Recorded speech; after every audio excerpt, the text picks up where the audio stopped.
Pythagorean theorem is how we find a missing side in a right triangle if we know two of the sides already. The first thing we need to do is understand vocabulary for a right triangle. The side opposite the right angle is called the hypotenuse, and it's very important to be able to identify which side is the hypotenuse. The two sides that make up the right angle, those are called your legs. Okay, there's an equation that tells us if we take the sum of the squares of the legs, it's going to be the same as the square of the hypotenuse. So on our formula sheets, our SOL formula sheets for algebra and geometry, they actually have this picture. They don't write out the words. They write A, B, and C.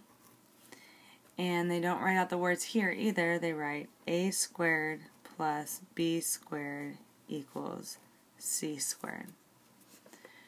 Okay, so let me show you how you're going to use this. My first example, I'm going to give you two of these sides. Let's give you this one and this one. Okay, and I'm going to put my variable x, so I want you to find x. Okay, so in this problem that we want to identify, we've got two of the sides. We need a third, so we can use Pythagorean theorem. We want to identify our hypotenuse, most important thing. Opposite the right angle, there's our hypotenuse. Okay, I want to make sure I know what that is because that's the one that's going to go alone on the side of the equal sign. So the 8 and the 5 will go on the same side. It's going to be 8 squared plus 5 squared equals x squared. Okay, and now I'm just going to solve for x. I'm just using algebra. So I'm going to simplify first. 8 squared is 64 plus 5 squared, that's 25. And if I add these, I get 89. Okay, a lot of people are a little unsure what to do on this last step. The inverse or opposite of taking a square is taking a square root. So I want to cancel out that square by taking the square root. I'm going to do it to both sides. So essentially what I've done is knocked out that squared. So I have x equals, and in Algebra 1 and Geometry you'll learn more about simplifying radicals. But for now, let's just put it on the calculator and estimate to the nearest, let's do hundredth. So square root of 89, whoopsie. Okay, the nearest hundredth is the second decimal.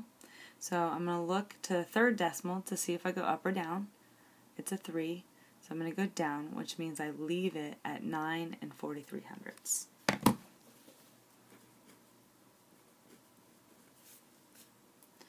Okay, let's do another example. This time,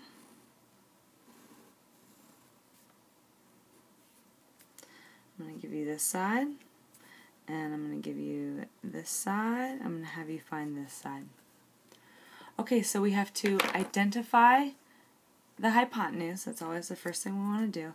Opposite the right angle, I've got a 12. That's going to be my hypotenuse. That's going to be the term that's, or the term that's by itself.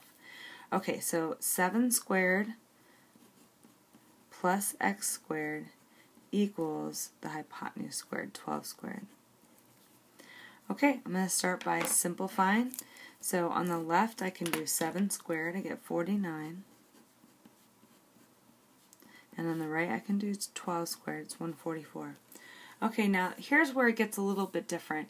In this example, when we were looking for the hypotenuse, all our terms that we knew were on the same side, so really we only used algebra at the very end.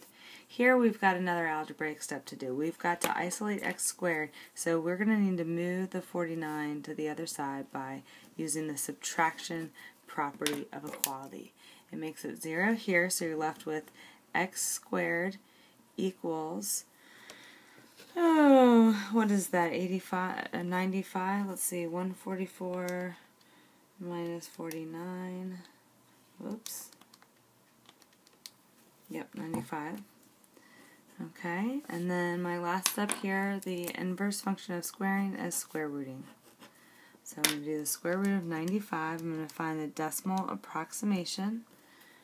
So x equals, this time when I go to the nearest hundredth, that's 2 decimal places, I look to the next digit, it's a 6. 6 tells me to go up. So this is going to estimate, it's going to round up to 9 75 hundredths.